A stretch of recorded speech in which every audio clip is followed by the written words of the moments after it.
Alright guys, welcome back to the channel. Today we're going to talk about the Nike Zegama 2, a trail shoe from Nike. So getting into the review, I'm going to try to keep it short and sweet. We're not going to hit on the specs too much. We're going to get into why I bought them, what I'm using them for, and kind of the pros and cons, and see if it's something that's going to work for you. So first up, why I bought them. I'm going to be running a marathon in December. So I'm doing a lot of long miles, and I live in a rural area.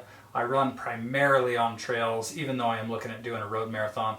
And so I was looking for a shoe that could do a lot of miles on gravel, a little bit of trails. I needed a little bit more traction than what my road shoes were offering, but I wanted a lot of cushion for the long runs. It was something I was missing in my rotation. And the older Zegama looked nice, but there were grip issues, and looking at the new Zegama, came out with a Vibram sole. There were some other minor changes, and it looked like a shoe that would work really well for me. Nike has designed it kind of for the ultra crowd, and I think there's some pros and cons for that field, but for what I bought it for, it looked like it was going to work, and it does seem to be working very well for what my needs are. Like I say, gravel roads, 2 tracks, and occasionally some technical single track, but most of it is long, steady miles, rolling hills, things of that nature. So what you see on the outside is all EVA. Inside it has a ZoomX core.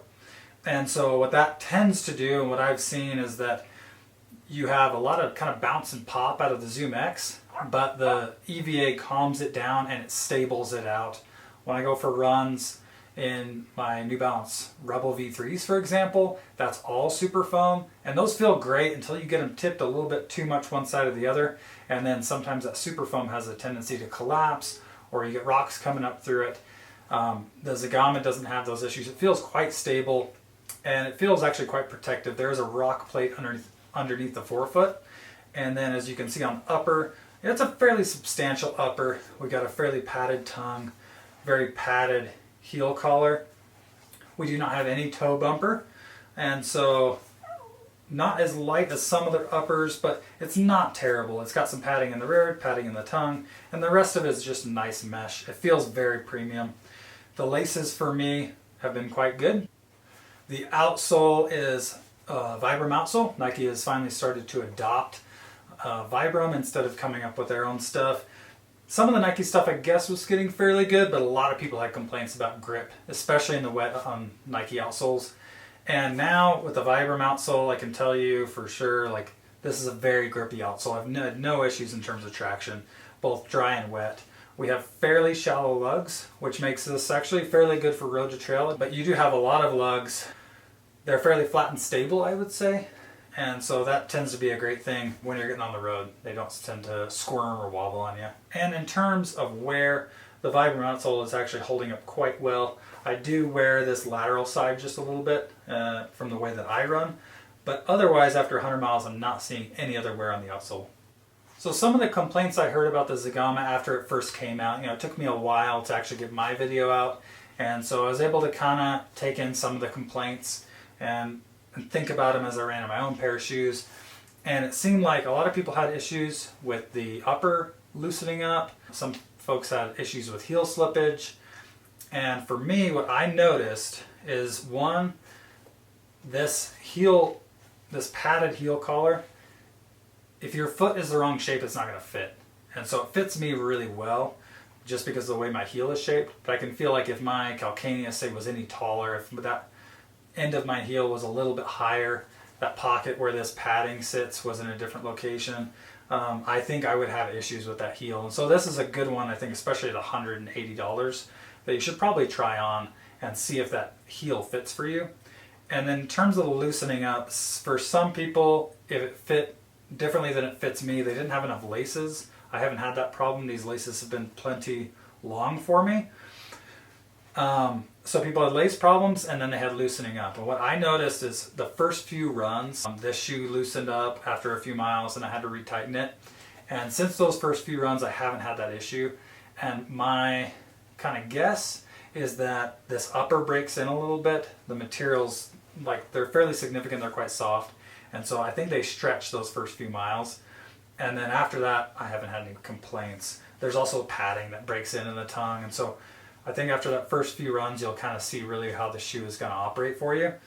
But some people have had issues with it. I noticed them in the beginning. I can see how they would affect other people. But for me, I found these shoes to be very comfortable. I don't think they're the best upper out there.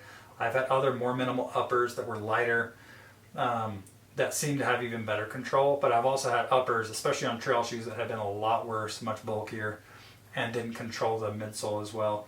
This upper tends to be able to handle this thick midsole. It keeps it where it needs to be underneath my foot, and it keeps them from sliding around. And so I've been quite pleased with it, but it is a shoe you probably should try on if you can. I think a few other complaints people have is lack of toe bumper, and that's a personal choice. I think for some people that's something they really need. They tend to kick things quite often on the trail, and they want that extra protection. Personally, I want as minimal upper as I can get. And for me, this is already more of a padded upper than I would really prefer. But I wouldn't want to add more material on the toe, especially after some toenail injuries and stuff I've had in the past. Personally, when I get into a situation where there's a possibility of kicking stuff, I really just try to pick my line a little bit more carefully. That's what I would prefer, is for me to have that choice rather than there to be a big plastic toe bumper up in front of my foot.